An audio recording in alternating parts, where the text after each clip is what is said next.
What's up, everybody? Tommy here, Math Productions, another episode of our modded Starfield playthrough.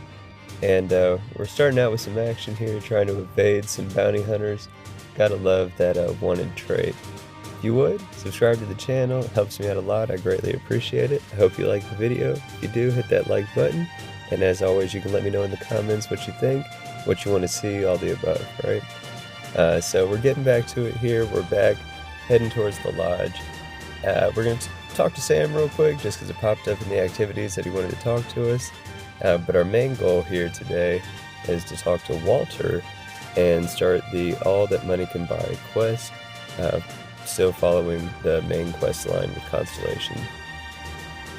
My overall thoughts on the quest itself, it's pretty fun. You get to go to Neon City for the first time and experience that.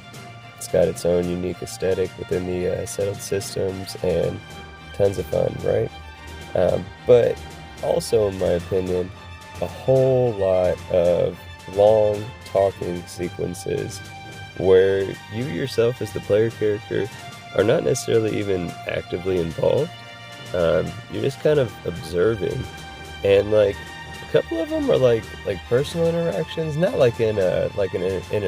in an inappropriate way, but still the type of fringe-inducing conversations that if you were standing there, you would definitely have interrupted or walked away by the time they actually start talking to us. But aside from that, overall, the quest is tons of fun. It introduces you to a couple of the main areas within Neon City, and overall, even though there are parts where it could be action heavy, if you're like me and you try to avoid combat as much as possible, it is very much so set up that you can avoid the majority of, if not all of, the combat until the very end.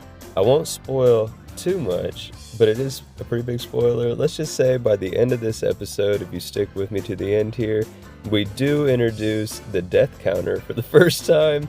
And very fortunate that I have never billed this as being a, what are the playthroughs called? The playthroughs called where you can't die or whatever. If you die once, it's over. We are not doing that. We will die. We haven't yet, which has been a good feeling. It may or may not happen at the end of this episode, at least once. But yeah, we're not doing one of those playthroughs where we can't do that. Not gonna lie, right there where I ran through, completely forgot what I was doing. That's why I'm doubling back, what is that blue marker over there? Completely forgot about the sleep crate. So when we finally got to talk to Walter and his wife there initially, they told us about this meeting that's getting set up, so we were trying to find dirt on the dude that we're meeting with for this artifact, and currently we're at the location of the meeting, trying to kind of scope the place out, check security, see what everything is, right? So after I leave here, I do finally remember, oh yeah, the sleep crate, and I do eventually go back for that. What I didn't notice though, when I just did that digipick security unlock right there, didn't realize at the time that was my only digipick. So bookmark that, I guess. We'll come back to it, but that's where I finally remembered. I ate a little bit, drank a little bit, realized, oh yeah, I gotta go back to the sleep crate. Ran over to the sleep crate, and dang it, I am out of digipicks. But we're just gonna go back to Newell's, and we're gonna talk to the dude, get us a digipick. Hopefully he has one, just one, perfect.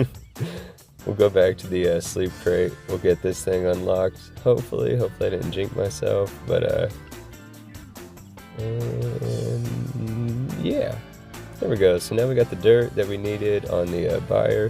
We're going to get back to Walter, let him know that all our prep work is done, and we are ready for the meeting. Alright, get back up to Stroud Eklund. And yeah, this is one of those moments where it's just it goes on forever. So keep in mind, what you're seeing on screen is 4 times actual speed. So if this segment seems like it drags on for a while, just remember, this is 4 times the natural speed, the normal speed, the gameplay speed. If you were actually playing through this, what you're watching is 4 times that. Oh man, I'm going stir crazy. I'm pulling out the knife. I'm pacing. There we go. So finally we let them know we're ready, and they send us back down to the lobby and back next door to the lounge. What trips me out every time, notice how we definitely got out of there before Walter. Somehow, he is still inside the lounge when we get in there. If he has like a back door or something, like super jerk move not to share it, right? Like, but either way, we meet up with the guy, we give him the code word, we go back and get Walter, we go up to the meeting room, and right here, you do have an option between like playing it real aggressive with the dude, or trying to be more sympathetic, empathetic, if you will, understanding, and it doesn't really matter that I've found either way. Oh yeah, we got the power already. Love that Revelations main quest overhaul mod. But you can be super aggressive with the dude. Luckily, I was able to persuade Slayton's goon that met us outside. This is where the real conflict of this quest line comes in. So the dude that we met with and we got the artifact from, he stole it from another ship manufacturer, a dude named Slayton. And so Slayton, now that he knows we got his stolen artifact, is holding us responsible. He's locked down the frontier, so we couldn't leave even if we tried, and we had to persuade our way into getting a key to trying to meet with Slayton, but he let us know by shutting down the elevator that this was not going to be just a walk in the park, if you will, that we were going to have to work towards getting to him. And so the main key here is to listen, because the whole time Walter's wife, she's telling you, like, through the intercom when it's safe to go, if there's people in the way, yada yada. So you do need to kind of pay attention, and as long as you pay attention to her instructions and go where she tells you to go when she tells you to go there, you're able to make it up to the roof of the building without having to encounter anybody. There are guards right there at that corner, but as you notice, if you just run along the building, along to the back side of the stairs, you don't have to fight anybody. These guys I had to fight because they weren't just standing at the railing looking down. I couldn't sneak behind them. Took them out. And then you go in this back door, you hop over the broken elevator, and you get to talk to the man himself. This is where he lets you know why he's upset. Easiest route to take, in my opinion, is to say, hey, you and Walter are both business dudes. Why don't you guys work it out? He then puts it to us on how we're going to handle the thief. I think it's fair to say, hey, people steal, but you got caught. You got to deal with the consequences. It is what it is. And that's pretty much the end of the quest line right there. We get out to the main city strip.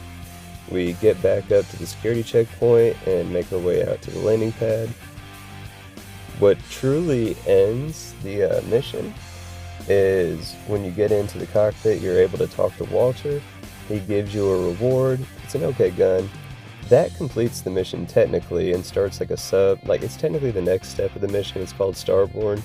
I feel like it's really still part of this quest line itself, which is why I'm putting both these together in this same video.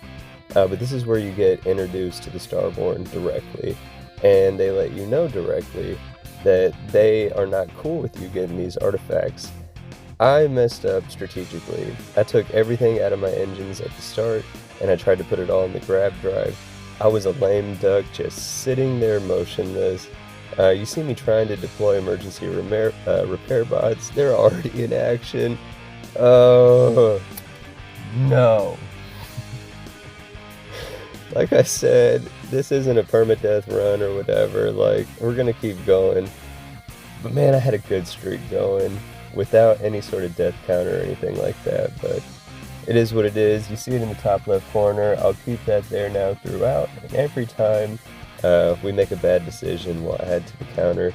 Hopefully it'll stay at 1 for a while, but we'll find out.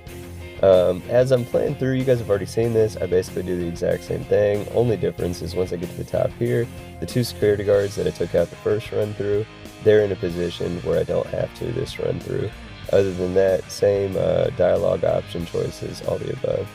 But so what I need to do, especially with survival involved, right, is when I first get in the frontier and then take off, as quickly as I can, I'm going to try to depower the weapons so that way I have extra power slots available. I'm not going to try to fight anyway, so I don't need anything in my weapons. And I'm going to try to get down as much as I can before it prompts the dialogue with the Starborn.